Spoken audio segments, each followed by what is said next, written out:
proud of our guys. We battled, competed.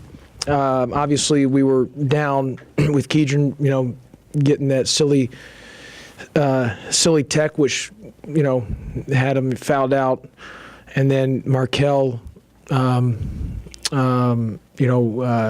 out with his jaw. So that, having those two guys down, and, obviously Pookie was not available due to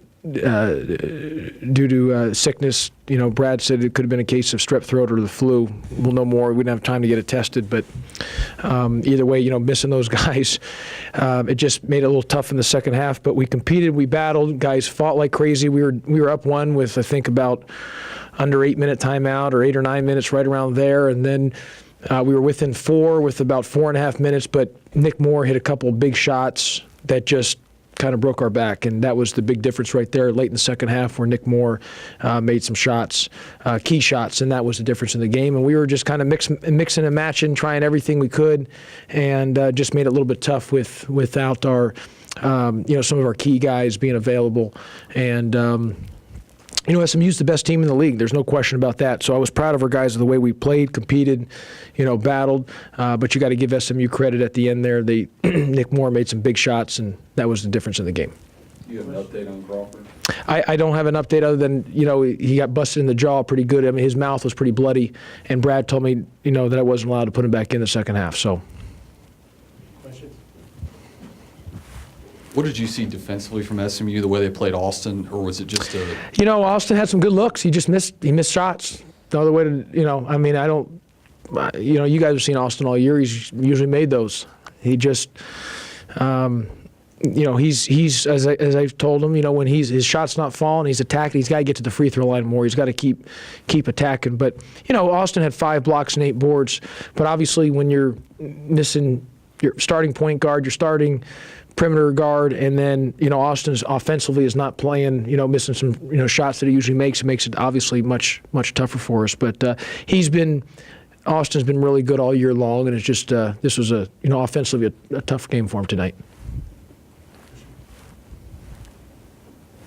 Just talk about, I guess, with the 8:46 left, you're down 4, and DeMarnier just turned it over, I think, giving up a basket too, and you look to your bench, and you just talk about that decision there that you're going to roll with Avery and go big. I went big, and just to try to get us, just try to shake it up a little bit, because try to get, at that time I felt, let's pack it in, because they hadn't shot a lot of threes. I mean, they're not a volume 3-point shooter team. They're 350th in the country in 3-point attempts. I mean, they don't shoot a lot of threes. So I wanted to pack it in, but we needed to go inside and attack, because we just needed points at that time to score. And I wanted to, you needed Austin on the floor, but I thought Calvin was playing really well just with his toughness, and you needed Shaq, and Nick had been playing well. So the only other guard we had was Avery. I mean, that's the only that could play a little point there, So it was just more of, Damani had a couple turnovers that ended up hurting us, but that's, Damani played his butt off. He played as hard as he could. He just had a few turnovers, and that made it a little bit tough. You guys were right there in it for 30, 35 minutes, and SMU started to take over. Would you say that was primarily due to the point guard situation? No, 100%. Not even a question. Nick Moore made a couple shots, and a couple of our key guys were not in. Josh, did you get to see the replay on the screen that Crawford got hurt? And do you think it was a legal screen? I have not got to see it yet. I just know from the crowd's reaction, the crowd wasn't too satisfied with it, but I have not seen it based on on tape yet or anything.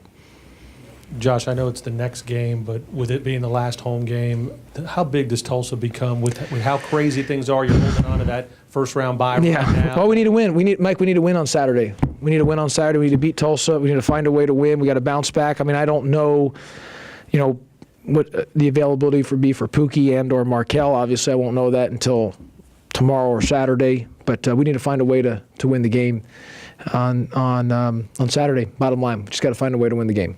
One thing about Saturday, just to get you. Tulsa's really good. I mean, they're right there. I mean, again, they've had a great year. Coach Haith has done a great job with those guys. They've got some really good players. They kicked our butt the first time we played them. So we're going to need to play great if we want to win the game on Saturday. Well, what I was going to ask is just your take. They're going to honor the 85 team at halftime of that game. Just your thoughts on what that team means to this program. Well, I mean, the '85 team went to the Final Four, and they've got, maybe obviously it's up for debate, depending if you ask, whether it's Larry Finch or Keith Lee or Penny or Derrick Rose, whoever it may be, but probably you would say, if you asked the majority of people, that I would think people would say Keith Lee's the best player ever to come through Memphis or play at Memphis.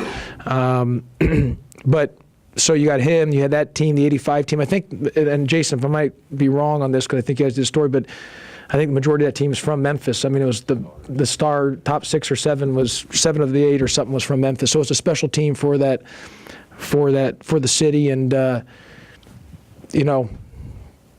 to be able to go to the Final Four. I mean, and Keith Lee's, I think, the all-time leading rebounder, scorer, and obviously Coach Kirk and Coach Finch was an assistant at that time. So it's one of the great teams probably in all of college basketball throughout the time. They just unfortunately didn't win the championship that year. Josh, was that Nick King's best game as a Tiger? No, I think Nick King's best game as a Tiger is when he helped us win last year versus Gonzaga, a game day. I thought he was the MVP of that game. I thought he single-handedly won us the game. But I thought Nick was very good today. Okay, thanks, everybody.